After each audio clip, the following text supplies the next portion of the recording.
The dust swirled in lazy devils across Main Street as Eliza Whitmore stepped down from the stagecoach, her traveling dress already coated in the fine red powder that seemed to cling to everything in this forsaken corner of the Arizona Territory. She was only 19, but the way she carried herself, straight-backed and proud, made men stop what they were doing and stare.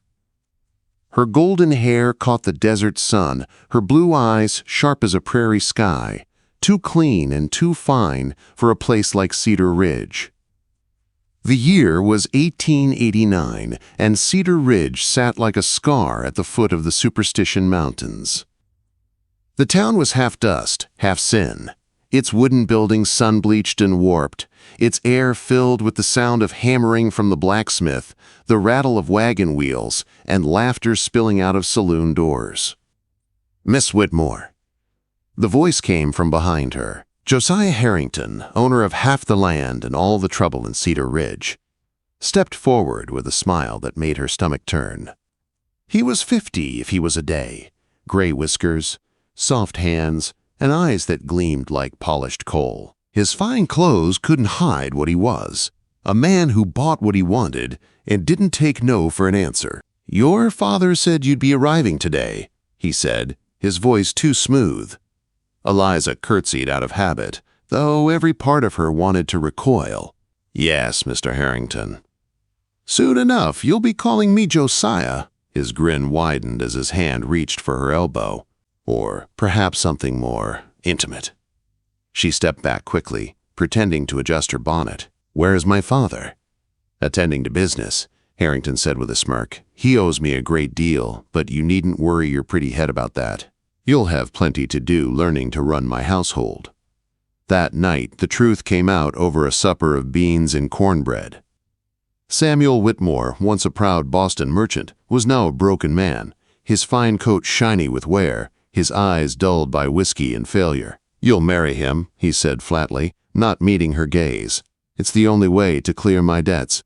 You'll be cared for. You'll be respectable." "Respectable?" Eliza's voice trembled with disbelief. "He's old enough to be my father. You're selling me, Papa, like a horse at auction." The slap came hard and fast, burning her cheek. "Enough! You'll do as you're told. We're not in Boston anymore. Out here, a woman does what she must to survive." Her eyes stung with tears. "And what of love?" Her father laughed bitterly. "Love? That's a luxury for fools."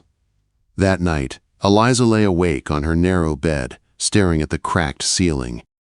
From the street below drifted the sound of a piano and drunken laughter.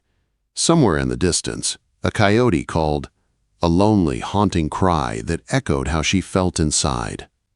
She pressed her palm to the window pane, watching the desert swallow the last of the sunlight. Somewhere out there was freedom and death. Both seemed kinder than the life being forced upon her. The next morning brought something new. A group of Apache prisoners were marched through town under heavy guard. Women and children, their wrists bound with rope. The townsfolk gathered to jeer and spit. Eliza stood on the boarding house porch, sickened by what she saw. "Savages," muttered Mrs. Brewster, the landlady beside her. "Should have killed them all years ago." One of the soldiers shoved a young Apache woman hard enough to make her stumble. Her little boy cried out, and without thinking, Eliza took a step forward. Her father's hand gripped her arm like iron. "Don't even think about it," he hissed. "You want folks calling you an Indian lover? That's worse than being a fallen woman." Eliza's throat ached with words she couldn't say. She watched until the prisoners disappeared down the road, swallowed by dust. That afternoon, while her father was at the bank, she wandered through town, looking for some kind of escape. The desert stretched endlessly on all sides, cruel and beautiful. The sky was heavy with storm clouds, strange, green-tinged, and rolling fast from the mountains. By dusk, the first winds hit. Windows rattled. Horses screamed in their stalls. The air turned to sand. A haboob, a wall of dust taller than the church steeple, charged toward the town like a beast. Eliza stood at her window, her heart pounding. The storm was chaos and freedom all at once. As the first sand struck the glass like hail, she made her decision. She packed a small bag, a canteen, a few biscuits, matches, and her father's forgotten pistol. She wrapped her shawl tight and slipped down the back stairs as the boarding house erupted with shouts. The storm swallowed her whole. The sand tore at her clothes, burned her skin, filled her mouth and eyes. She couldn't see 3 feet ahead, but she kept walking. Better to die in the desert than live as a bought bride. Time disappeared. The world was only wind and pain and determination. Finally, her strength gave out. She collapsed behind a boulder, curling into herself, whispering a prayer she couldn't finish. The storm roared over her like the end of the world. When she opened her eyes, everything was quiet. She was lying on a bed of soft hides, firelight flickering against stone walls. The air smelled of smoke and sage. A voice spoke, a low, calm voice, strange but gentle. "No move," it said. "You safe." She turned her head slowly. A man crouched near the fire. His skin was bronze, his hair black and long, his face sharp and beautiful in a way that frightened her. "Where am I?" Her throat was raw. "Storm bring you," he said simply. "I find. Bring here." He handed her a gourd of water, watching her carefully as she drank. "You're Apache," she whispered. He nodded once. "Americans call me Thomas. My people call me Kuruk, means bear." Eliza's heart pounded. The stories she'd heard in town came rushing back, of raids, of savagery. But the man before her looked nothing like the monster she'd been taught to fear. His eyes held no cruelty, only quiet strength. "Why did you save me?" she asked. Kuruk stirred the fire, his movements deliberate. "Because storm kills foolish white girl in desert. And he paused, searching for words. Do not like death when it can be stopped." Eliza stared at him, realizing that her life now rested in the hands of the very kind of man her town called enemy. Outside, the storm died away, leaving only silence and the steady sound of her own heartbeat. And for the first time since she'd stepped off the stagecoach, Eliza Whitmore didn't feel afraid, only uncertain of what tomorrow would bring. When morning came, the cave was filled with pale light that turned the walls gold. Eliza woke to the sound of water dripping into a small pool. Her body ached from exhaustion, but she was alive. She looked toward the fire where Kuruk crouched, grinding something in a wooden bowl. He turned when he felt her eyes on him. "You wake," he said simply. "Good." She tried to sit up, wincing as her muscles protested. "How long was I asleep?" "2 nights," he replied. "Storm strong. You fever." He brought her a small clay cup. The liquid smelled bitter, like herbs. "Drink. Help strength." She hesitated, but the calm in his eyes made her trust him. The drink burned slightly on her tongue, then warmth spread through her limbs. Her gaze moved to her things. Her pistol, her shawl, her small bag, all neatly placed near the fire. "You didn't take anything," she said softly. Kuruk raised an eyebrow. "Take? Why? I am not thief." Eliza flushed. "No, of course not. It's just in town, they said." He cut her off with a small smile. "In town, they say Apache are monsters. Kill for sport, steal for pleasure. But truth not live in town." She fell quiet, studying him. He moved with quiet grace, every action deliberate. His hands were scarred but gentle, his posture proud. He reminded her of the hawks that soared over the desert, wild, untamed, and watchful. When she'd eaten the simple stew he offered, she asked, "What happens now? Will you take me back?" His expression changed, shadowed with something unreadable. "Back to men who sell you like horse? No, but you cannot stay, my people gone. I live alone, desert not kind to strangers." "Then, teach me," she said suddenly. He looked up sharply. "Teach you?" "How to live here. How to survive." She met his gaze without flinching. "If I go back, I'll die anyway, inside if not outside." He studied her for a long time. Finally, he nodded once. 3 days. I teach what I can. After that, you choose." Those 3 days stretched into a week. Each morning, the desert greeted them with blazing light and endless silence. Kuruk showed her how to read the ground for tracks, how to dig for hidden water under dry riverbeds, how to strip thorns from cactus pads and roast them for food. She learned which plants healed burns, which could poison. "You watch too fast," he said one morning as she rushed to mimic his movements. "Desert, not hurry. You listen, feel, then act." By evening, her hands were blistered, her skin burned bronze, her Boston softness replaced by something stronger. At night, they sat by the fire. He told her stories of the old world, the time before soldiers and fences, when his people roamed free. "Your people think land can be owned," he said, stirring the coals. "But Apache know we belong to land, not other way." Eliza listened, fascinated. The world he described was harsh but beautiful, ruled by respect instead of greed. "Your English is very good," she said one night. He smiled faintly. "Army prison. 2 winters. Learned their tongue to understand enemy." He touched his ribs, where a long scar ran. "Freedom has price." Something in his tone made her chest ache. "And your family?" He was silent for a long time. Then, in a voice rough as gravel, he said, "Gone. Soldiers came to winter camp. Burned all, mother, sister, woman I would marry. I was away hunting. Came back to smoke and ashes." The pain in his words cut through her. Without thinking, she reached across the fire and touched his hand. He froze.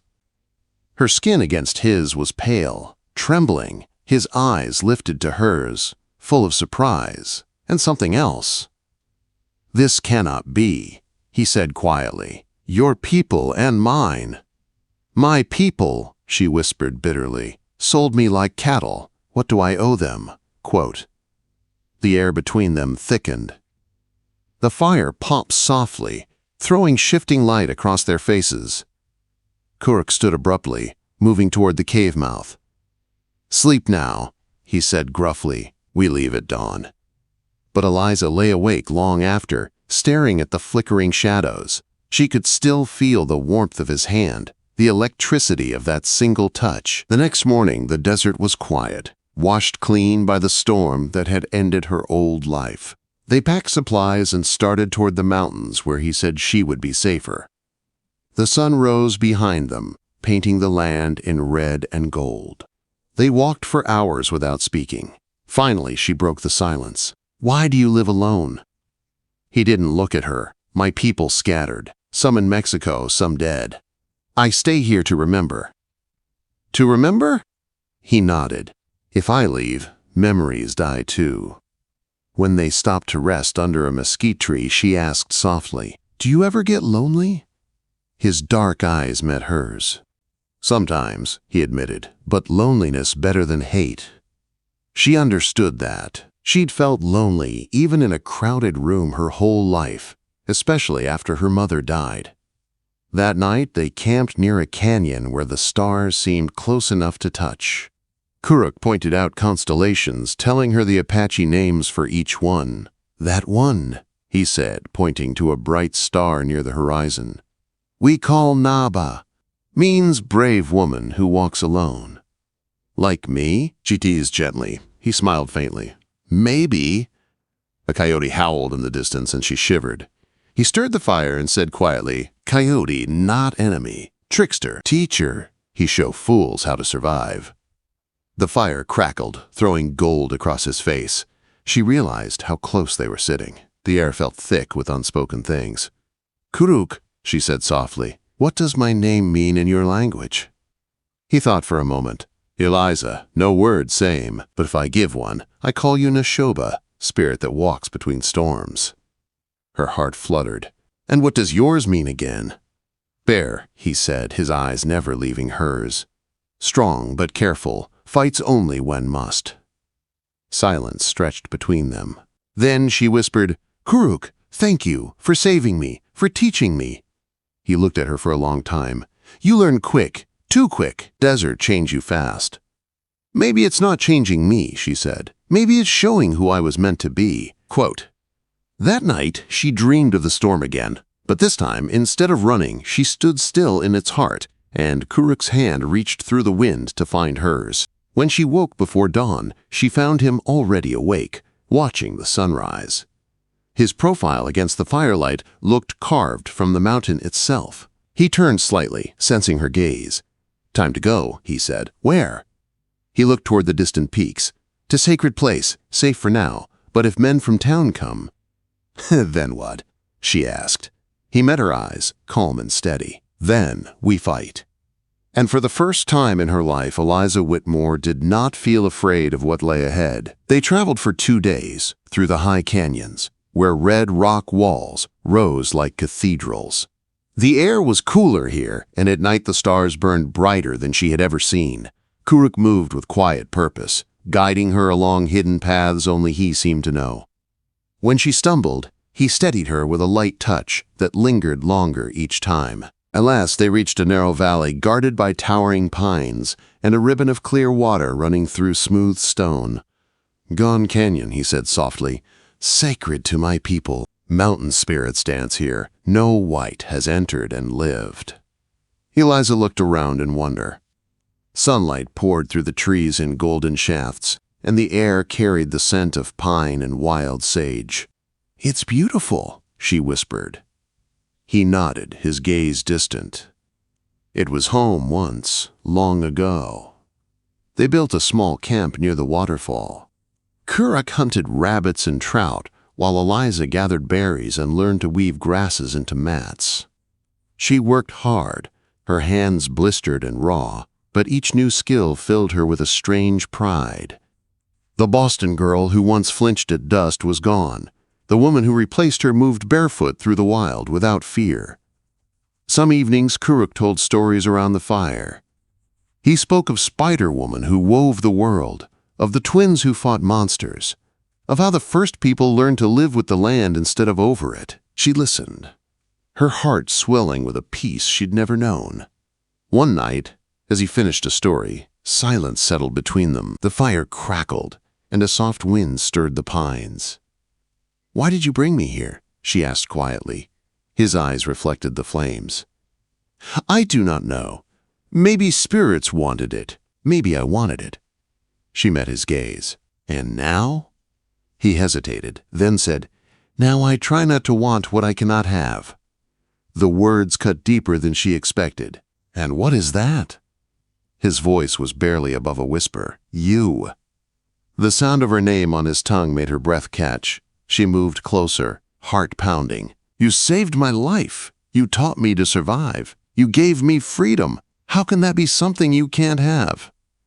He stood abruptly, walking to the edge of the firelight. "Because your people would hang me for touching you. Because my own would curse me for letting you stay." She rose too, stepping closer until she could see the pain in his eyes. "Then let them curse us both," she said. "I'm done living by other people's rules." Quote. For a long moment he said nothing. Then, slowly, he reached out and touched her cheek. His calloused fingers were warm against her skin. "Will it hurt?"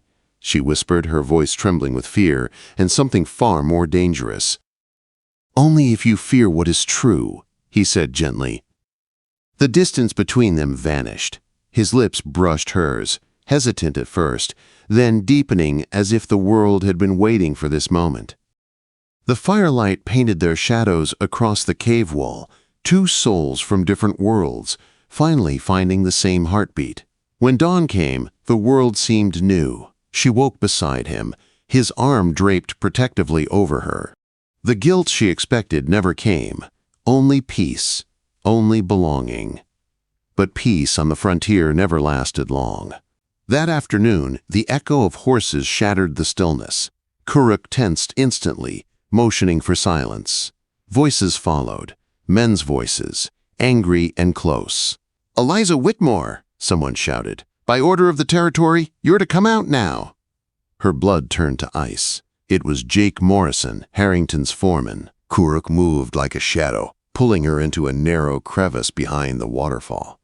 "Stay!" he whispered. Through the thin sheet of water, she saw riders dismount, their rifles glinting in the sun.